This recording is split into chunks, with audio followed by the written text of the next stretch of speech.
Well, estate planning remains an important focus for farmers looking to pass down their land and their legacy. Many often look for guidance on how to best protect not only their investments, but also the people who are going to inherit them.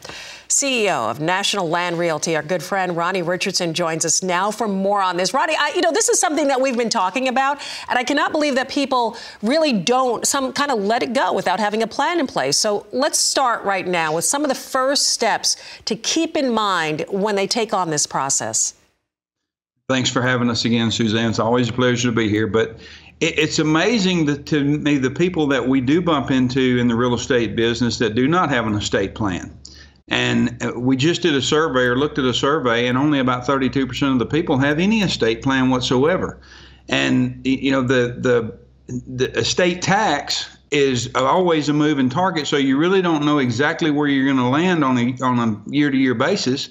So the estate tax, could be, it ranges from 45 to 50% of the value of your estate once you pass. So we try to advise our guys, our clients, we're certainly not estate planners, but we work with a lot of estate planners. And one of the first things we talk to them about when we start looking at a farm is, A, why are you selling? What about your children?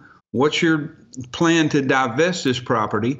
And if their plan is to leave it to their children, then they need to start talking to us right now, or at that first conversation. We need to start talking to them about the best way to divest of that and protect it.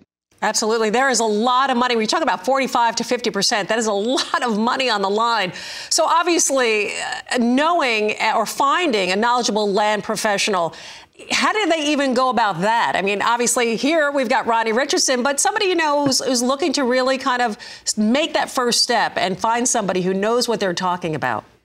Well, there's tax attorneys. Most people will have a tax attorney or a family attorney. That attorney could certainly steer them to a tax attorney to help them set up different types of trust. If they were just going to liquidate it, they would call a real estate guy like myself or somebody at National Land, and we would walk them through a 1031 or 1031 exchange and invest the money somewhere else. Or we would advise them. We would connect them with some of our estate tax planners. Well, tax strategies, can you address that they need to keep in mind in this process? I know that, you deal with land, but advice when it comes to taxes?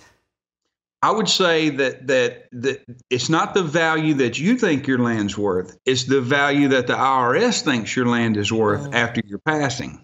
So if the IRS says your land is worth $10,000–$20,000 an acre, I mean, you can run past the limitations on estate tax pretty quick, especially if you own a big farm. So, and I say this every time we talk, Suzanne, is the time to start worrying about this is before it's too late, before you have to start worrying about it. Absolutely. Get ahead of it for sure. NationalLand.com. Ronnie, always a pleasure. Thanks for breaking this down. CEO of National Land Realty, Ronnie Richardson. Appreciate you being here.